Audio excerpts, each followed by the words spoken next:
All right, welcome to part two of the Tecumseh engine refresh. So I took a few videos of the process of going through and rebuilding this, but I didn't do too much of that. I just really got into rebuilding it and just didn't really video a lot of it. But I'll throw some stuff in there as I talk about it. Um, so basically, I took it all apart, took the tank off. Everything is metal. Um, took it all apart, threw it in the sandblaster, got it sandblasted. Um, Took all the covers off, took everything, stripped it down just to the bare engine and cleaned the engine up real good. I like to use simple green and just basically, a brush, wire brush, plastic brush, and a little elbow grease to get it all clean. I did that. I also used some brake cleaner, sprayed a lot of brake cleaner on it to get a lot of the hard, thick grease off. It was mostly dirt and grass because this came from an edger. I think it came from like a Sears edger. Um, So it was pretty dirty. It wasn't too bad though, and I was able to get it cleaned up pretty good. So once I got that all cleaned up, all these pieces and parts, I got them sandblasted, and I went ahead and powder coated them. This powder coat is just a basic white. It's a Cardinal color from Cardinal. I think Cardinal Glass or Cardinal Manufacturer. I can't remember. They're a pretty big company. They make all kinds of industrial coatings and type stuff like that. So that's pretty good. Thick coat of that on there. The paint on here is just rattle can engine paint. I think I put it in my cabinet, but I don't know if it's what it might be a Duplicolor brand or it's that high heat paint. And I basically sprayed everything else that I didn't powder with that high heat paint after I cleaned the engine, and it came out pretty good. I got it all together. I started to wire the kill switch. I was having a little bit of trouble with that because I've never actually really wired a successful kill switch. I did one on my Nova mini bike. It was more of a button that I had up here to kill, but it wasn't working right. For some reason, it would, while I was riding the bike, it would short out, or I obviously didn't do something right. And the first time I did that, I was just winging it, assuming that I knew what I was doing when obviously I didn't. This one, I did a little more research, went online and or on YouTube and watched some of you other guys' videos and figured it out. There's basically just a wire coming off the magneto.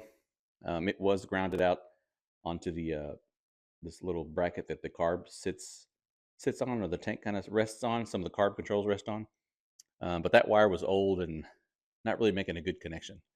So I eliminated that wire altogether and just put a new wire in, or ordered a 2-post switch, and got it to work. So the first time I didn't, I still had that old wire spliced into some new wire, and I think I just wasn't getting a good ground, so it never really worked properly. But now it works real good. I still need to get a filter element for that. I got a paper towel in there. I don't know where to get that. I thought about just buying one for a Briggs and Stratton or whatever, just the new one, and just kind of cutting it out and making my own. Even thought about getting some kind of cleaning sponge or something. I've got some upholstery sponge over there. That might be too thick. Anyway, I'll figure it out. But got the engine all together, got the switch working good, so now it works. And the switch it says on and off, but it's basically the ground control. That's funny. The grounding control. So when it says off, that means the ground is disconnected and you can start it. And then when the switch is switched to on, that means the ground is on. It's going to shut the engine off. So let me see if I can get fired up just to see how it'll work. Um, the other thing is that the pull start coil works intermittently. I'm going to see if I can order one off of Amazon. I noticed when I looked on Amazon, you can order this whole assembly right here. Comes with all the new pieces. This right here started to crack.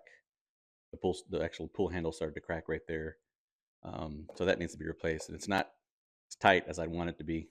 I did move the position of it. I think it was more this way, one turn this way, maybe, or yeah, more like pulling it straight up instead of back. Um, but I liked it back this one position. So I did that. But anyway, when I pull it out, it doesn't recoil all the way back in right away. If you tap on the cover, it'll sometimes trigger the spring to pull it back in, but I'll figure that out. If I have to, I don't know if maybe I can switch the guts out with a new one if it's interchangeable. If not, hopefully the new one's metal. I'll just powder coat it the same color like this one. Have a new one on there. But let me make sure the ground is off. I only have 2 bolts holding it on there, so it's just for cosmetic appearance. Let's see what I was talking about. It doesn't recoil back right away.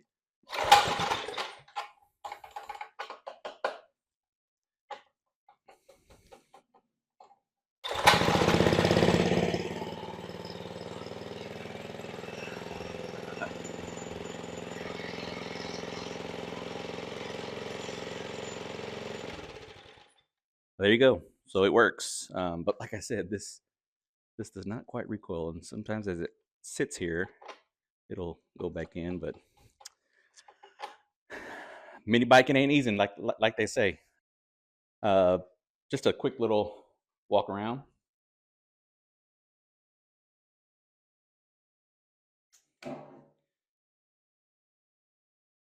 So the sticker, excuse me, the sticker I made myself. I also make decals. I'll put a link to my Etsy page where I sell other mini bike decals. I've made a few other reproduction decals. If you've seen my other videos before, you'll know, like that Coleman, I made all the decals on that one. But I made that decal, 3 horsepower Tecumseh decal, and then I also made the lubrication decal on there too. So I'm gonna eventually throw those up on my Etsy page. They're not up on there now, but they will be. And then only things I have left to do is I need to put the shims in the front wheel on the axle. Then I need to do the same for the back. I think I got one on one side. Obviously, I got to put the chain on. This is the here's the chain I'll be using. I think I picked that up at. I think I ordered that from OMB Warehouse. Pretty sure that's where I got that from, because I had originally ordered these wheels to put on it, but the tires were too tall. So then I ended up just using the original wheels that were on it. It had a small one in the back and I had a big one up front, but I pulled a small one from our little mini bike parts bin me and my buddies have, and got that to work. So I ordered the chain from OMB, and then the clutch was also a spare thing from one of the little parts bin. The shaft on this engine is not, there's no hole in the center of it, so I'm gonna have to tap one in, or maybe just use the set screws on the clutch. I don't know how well that works. I'm sure it'll vibrate off.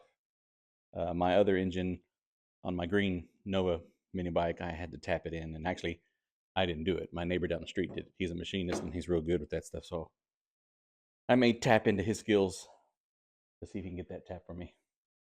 No pun intended. But yeah, so that the grips are actually going to be the same as the foot pegs for the handlebars. They'll be they're the same white vintage style looking pegs. I mean covers. So, and then for the foot, excuse me, I mean a burp. For the foot brake, the scrub brake, I'll probably put just a piece of deck tape or grip tape on there for that. The seat, that's going to be something I'm working on. I'm either going to try to make it myself, which I made the seat on my green mini bike, and it's not the perfect seat. But hold on, let me put it. All right, for the seat, I went ahead and pulled the Nova out. I didn't realize how much bigger the Nova is compared to the Bonanza. It is quite a bit bigger. It's also it's a lot heavier too. But as you can see, I made this seat. It looks like I made it. When you see the back of it, it doesn't fit really right over the wood. The bottom baseboard is too big. But this was my first attempt at making a seat, so not too bad. I used my wife's sewing machine, broke a couple of needles, pissed her off a couple of times, but it worked out. I ended up buying another sewing machine. It's a supposed to be a heavy duty sewing machine, but it's basically the same machine, I think. But I did get better needle, like a leather needle, and then some thicker thread. So hopefully that one will come out better.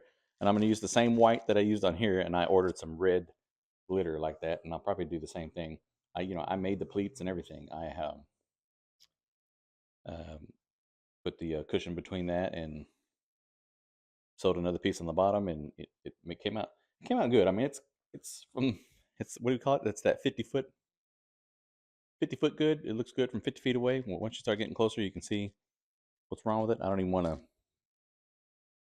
put the camera close because I don't want you to see what's all jacked up with it. But yeah, that engine, you can tell there's a difference. That one looks a little dingy. This one looks nice, bright, and new. Um, but this was the first mini bike I quote unquote restored, I guess. That engine didn't come on there. The engine that came on it was pretty much shot. It's in pieces in a box. Maybe I'll rebuild it later, but